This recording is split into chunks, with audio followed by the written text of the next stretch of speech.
Welcome back to another episode of the Academy of Influence, the podcast that aims to make you an influential person. And in this episode, I interviewed an old-time friend and music prodigy, Xiamen Lee. He is the founder of SLYS Music. He is a Berklee College of Music alumni ambassador and also a corporate trainer. We discussed Xiamen's teachings, beginnings, experiences at Berklee College of Music, and his eventual move to Xiamen, China, where he founded his music school, SLYS Music. He also shared his insights on breaking out of extroversion, dealing with social rejection, and the importance of community and organic growth for success.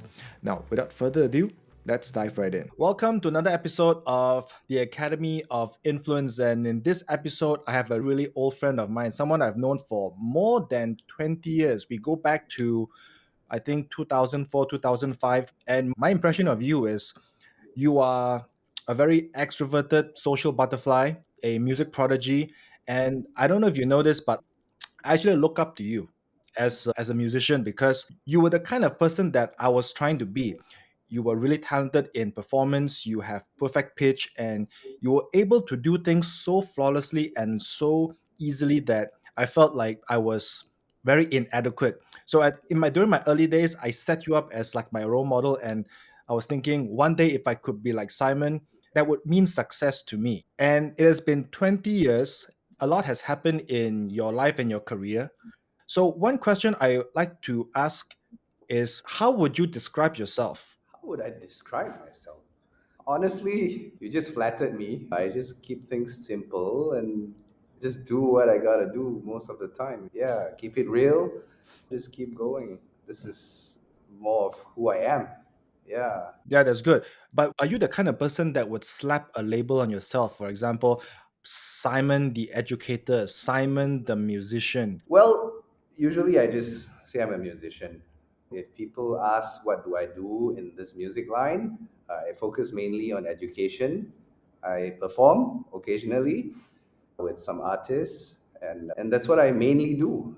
Yeah, but on the side, if there are friends in the music line that need some help with, like, maybe with some content or some writing, or like today I get to chat with you, I'm more than happy to do it. Yeah.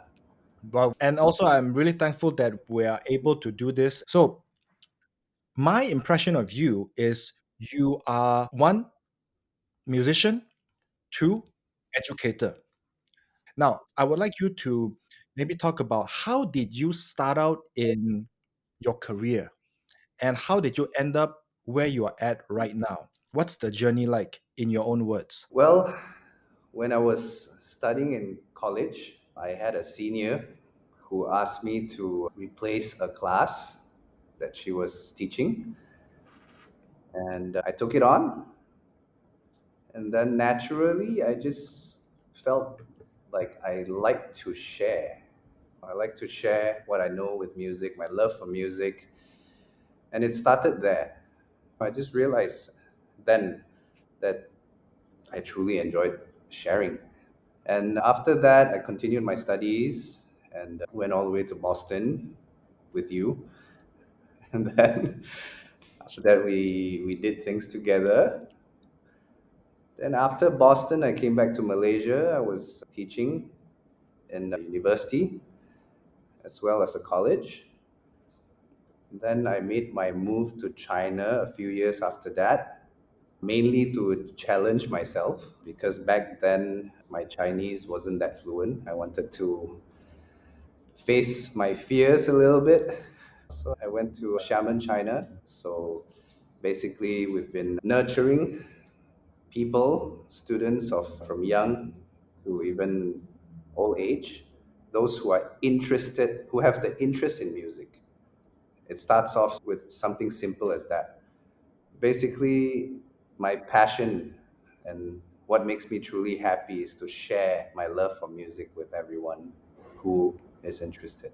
Yeah. That's very nice and very noble to have the passion to share, to teach, and also to nurture. So, you mentioned a few things that I would like to talk about further down in this podcast. And now I want to just turn back. So, you said that it started when you were a replacement teacher for one of your seniors. So, that was your first experience with teaching. So, I Yes. also want to insert something here. that both of us actually share a very similar background. So I remember you started teaching in a music academy called Guitar Store, right? Yes. And how old were you at the time? I think I was 18. 18. Yeah, I think I was 18 or 19 around there. Yeah. So for me, I started teaching for the very first time when I was 16. For me, it's a really weird journey because I did not plan to go into teaching.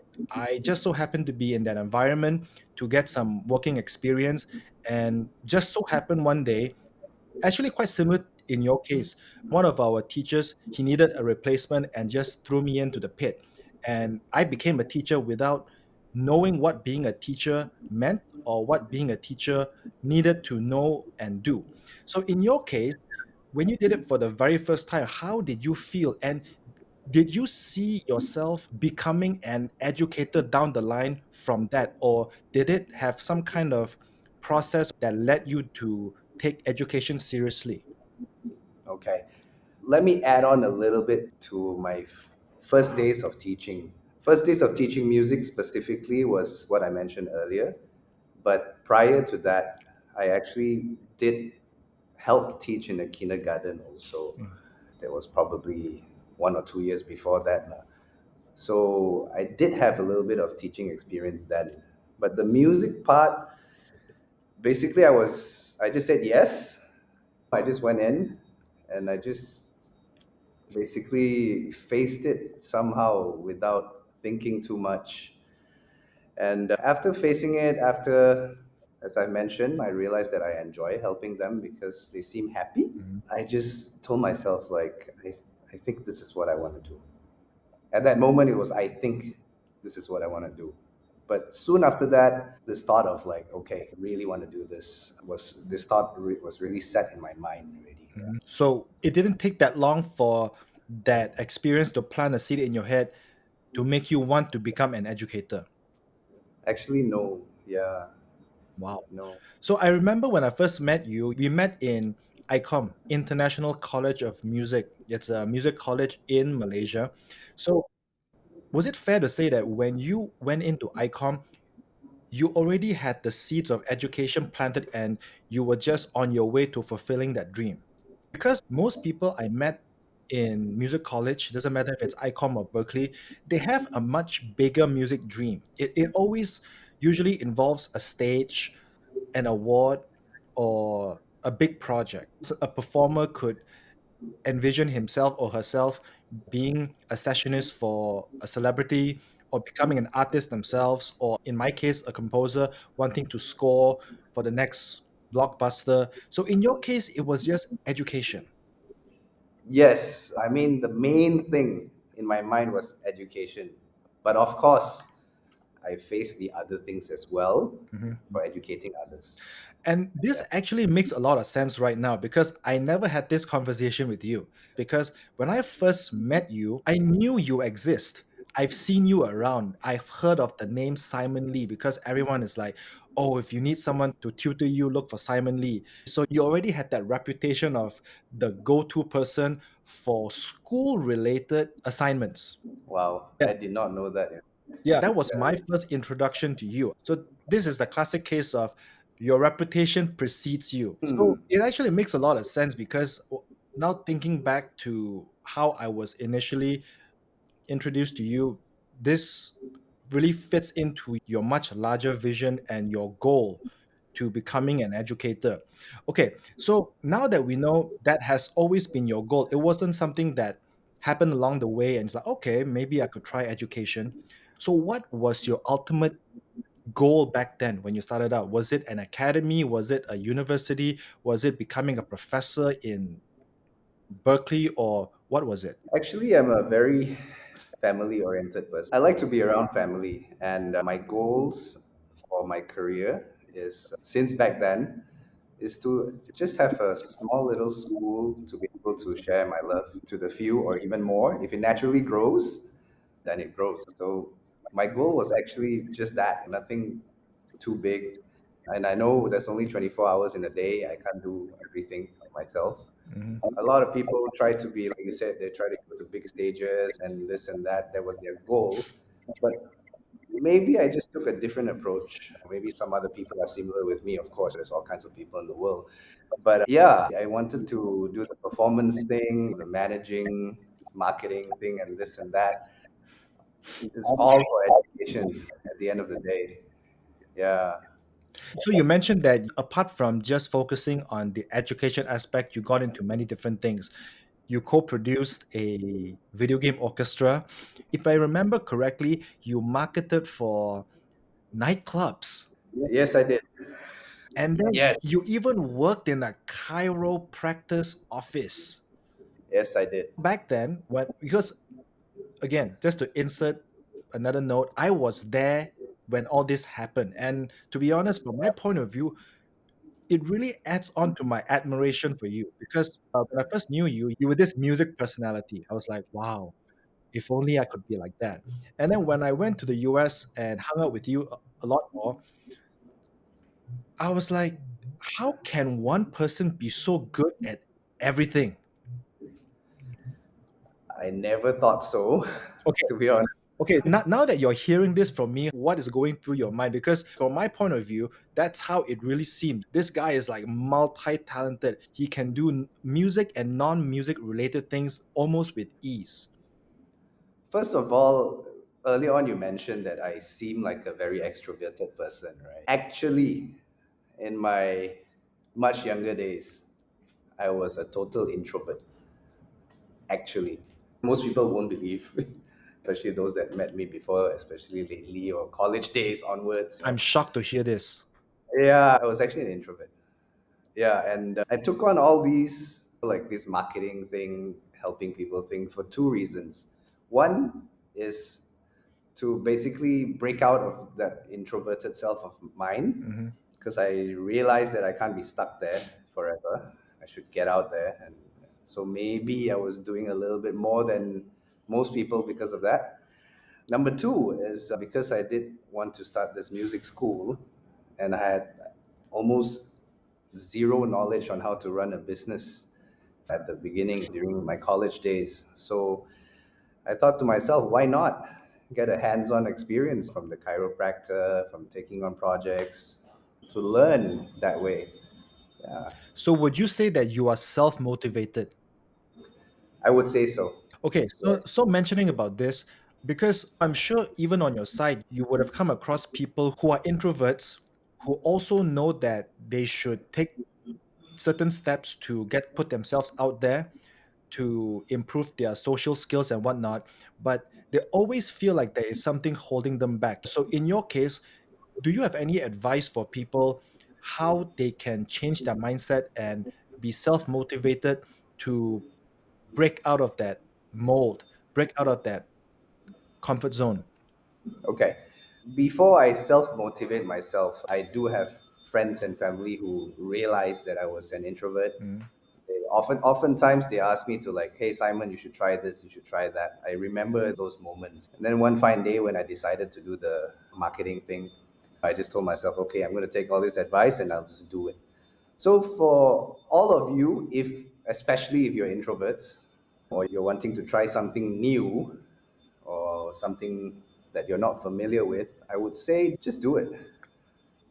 It's really as simple as that. If you start thinking about what if I do this and this becomes maybe a negative thought, this becomes bad, or the results are not good enough, and this and that. If that thought is in your mind, then you're actually putting a wall in front of you to stop you from doing that. I think there's a lot that one can do as long as you're willing to just face it and do it. It's never perfect. As long as you love what you do, you enjoy what you do, keep going. As long as it doesn't harm others, it doesn't hurt others, go ahead. Yeah. Wow, that's very true and practical advice. Again, just to share from my point of view, I'm also an introvert. A lot of people would tell me that they find it hard to believe when I say that I'm an introvert. And to me, it's very simple. You just don't see that part of me. I think in your case as well, I did not see the introverted side of Simon Lee because Whenever I see you, you're always the social butterfly. But in my case, I did train myself to break out of the introverted mold when I was working in the music academy. I had to do sales, I had to talk to clients, I had to strike up conversations. And for me, it's not so much that I wanted to push myself, it's because my boss told me I had to do it. If not, I'll be fired. So for me, it Mm. was the boss's pressure that pushed me to change myself, which I am up till this day, I am very grateful. But for me, being able to go from an introverted person to being able to interact with small groups of people was already a big achievement, and I'm comfortable being where I am. But you have taken it to another level. Hanging out with people in a club, in a nightclub, that's like unthinkable for me. How can someone like me or like any introvert take it up to the next level? Well, I guess I didn't have a boss like yours, and I was my own boss. And I basically just told myself to just face it, because otherwise I'm going to lose the job. Although it wasn't the most comfortable feeling for me to approach people that I don't know. I wouldn't even know what background they're from and this and that, but I just took the courage to focus on the job. My mindset was like, okay, I need to get this done. That motivated me to actually open up and talk to people. It wasn't the talking to people part that I was focused on. I was focused on getting it done. Yeah. In your experience, how do you handle social rejection? So, you know, when you're trying to strike up a conversation or build a relationship, and then people just tune off, they're not interested. Does that Mm. affect you psychologically, emotionally?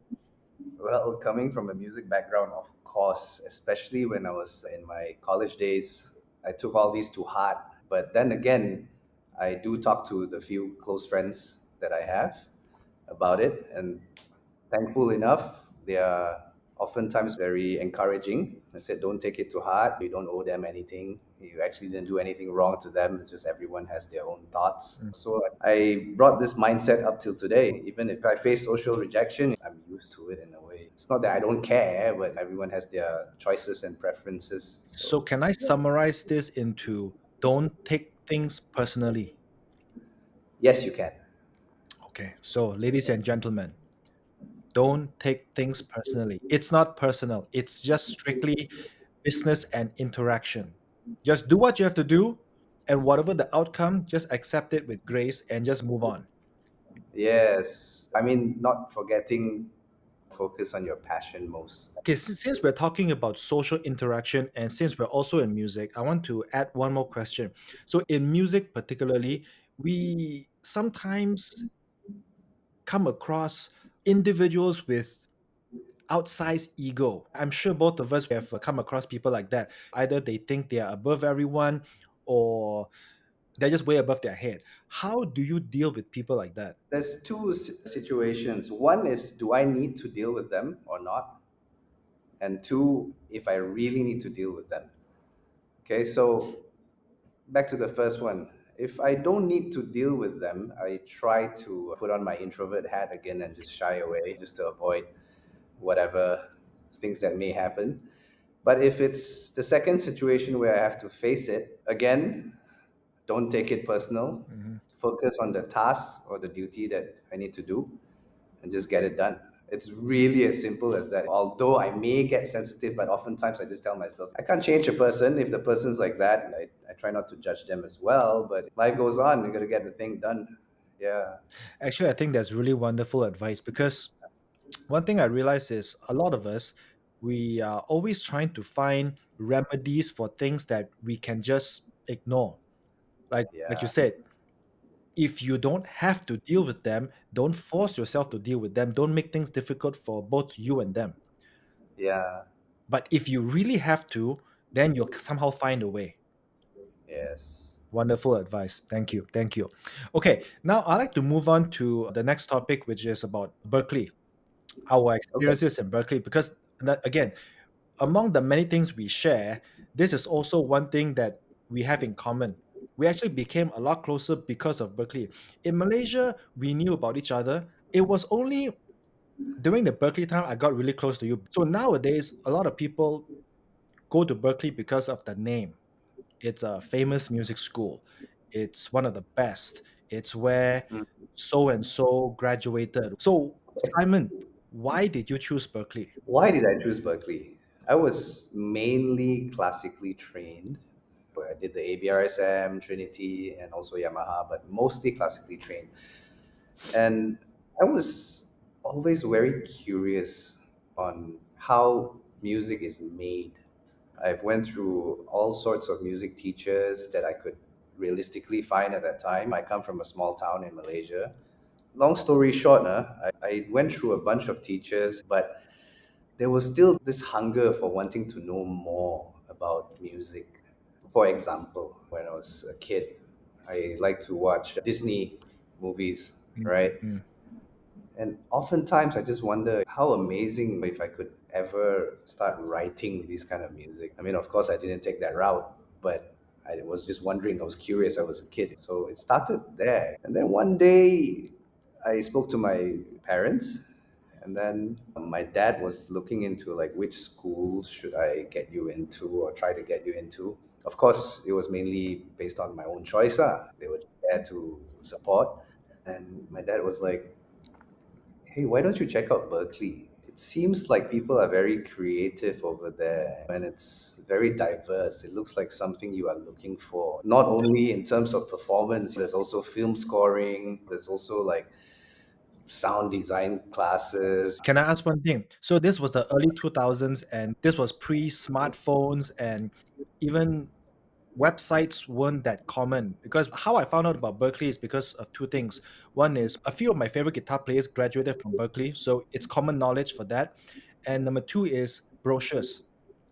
Yeah, So how did your dad know about Berkeley at the time? newspaper. Newspaper. So you choosing Berkeley is not really so much because of like the ranking or the reputation. The reputation allowed you to find Berkeley and to understand more about it. Were you considering any other schools other than Berkeley?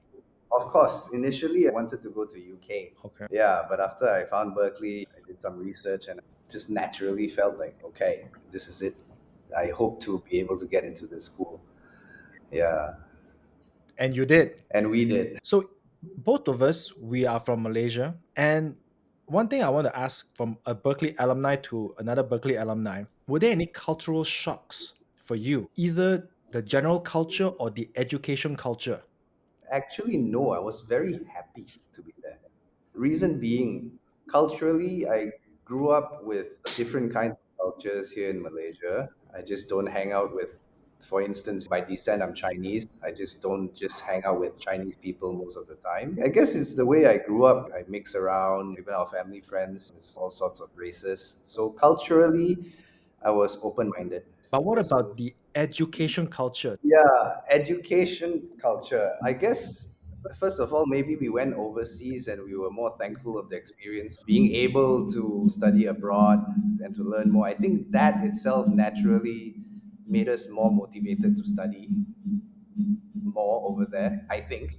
At least just that's my own experience. And in terms of results, before I went to Berkeley, I wasn't too worried about getting A's, B's, C's, or even failing things. I wasn't too worried, to be honest, because all I knew when I was in high school, especially, is I want to get into this music line. But in Berkeley, I somehow tried to maintain a high GPA, CGPA. Reason being, it was tough for me to be there, financially speaking. Yeah, and I had to maintain the scholarship that I had, so I had to face it somehow with the grades. The way I would describe my education experience both in Malaysia and the US is I did not put extra effort in Berkeley just because I was there. I was the same person. I put in what I considered was the same amount of effort, but somehow the results were so starkly different. Maybe the teachers over there, they focus on encouraging people in Asia per se, probably more focused on academics instead of the arts. Maybe that is another reason why. I'm not sure, but just for chats, yeah. Mm, yeah, when we're talking about this, it's definitely not to say which one is better than the other. That Yeah, each has its own merits.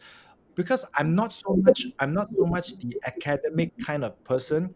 So I naturally find the Berkeley or the US method a lot more suitable to me, where, like you said, I find it a lot more encouraging. They don't penalize you for your mistakes, but instead they see you for who you are, and then they try to nurture your strengths and make you feel good about yourself. Yeah, Yeah, so that's the biggest difference. But again, each culture has their own strengths, and obviously the culture in Asia definitely is good for something. But yeah, each of us, we're not made to satisfy all yeah. sides. So I guess to each their own, right? But my experience in Berkeley, okay, generally speaking, it was just like what you mentioned. But I did have some experiences where I was like basically put down, really put down. I did. I was, I guess, everywhere there's good and bad. Okay, transitioning from that, I want to talk about some of the things you did in Berkeley. So you created this thing Yes. called Jams at Berkeley. As far as I know, before Jams at Berkeley, Berkeley had no jamming club where people can come to a centralized community and find people to jam with. Most jam sessions were very isolated. What was your motivation in to create this club? Again, back to my introverted self. I kind of enjoyed seeing people connect with people already by then. And being an introvert in terms, even in music, I was like afraid to play in front of people sometimes, you You are know. too modest. Honestly, that's how I felt. Okay. Yeah. So part of what you did was creating jams at Berkeley, but also at the same time you were working at the chiropractic shop. You were also working in the guitar department. So why you did all this? Because a lot of kids that I talk to nowadays, they don't do anything else other than study, go back home, and just hang out with friends. Well, again, back to that introverted side of me, after facing a few other things, breaking my own barriers, I realized that it's really fun to see people helping people, connecting with people. So that's this jams at Berkeley thing, for instance. It just started with me and a few classmates. We had some homework to do. We had a few tunes to work on, and I just realized that it's just me and my friend who plays trumpet, for instance. We needed more people to work on that song. So it's more fun to do. So we invited some drummer friends that we know, some bassist friends that we know, and we encourage each other to just invite more to come over to hang, to play. And it just naturally grew. Yeah, it started that way, and then later on I wanted to practice incorporating a system into something we do. So we actually started dividing them to like different kinds of jams, like jazz jams, pop jams, and this and that, because everyone has their own preferences. So it's good to have a unified kind of thing to help manage getting rooms, especially. Remember the rooms, to get the rooms in Berkeley was tough back then, Yeah. but at least when it grew as a student body, we actually managed to get a lot more access lah, to this thing. It was purely just people helping people.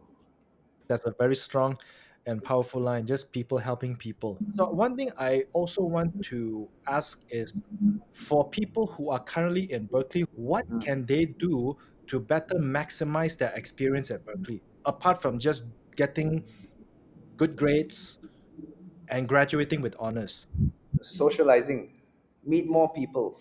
Start with that first. Don't get stuck with too much of what you need to do. Because when I was there, if I started worrying about time, if I look at this homework and then I'll be like, okay, I need so much time to finish this homework and I won't have time for social life. I never thought that way, by the way. Okay? For me, it's like, okay, I have this homework. How am I going to make this fun by incorporating this work with other people who are probably like minded with me?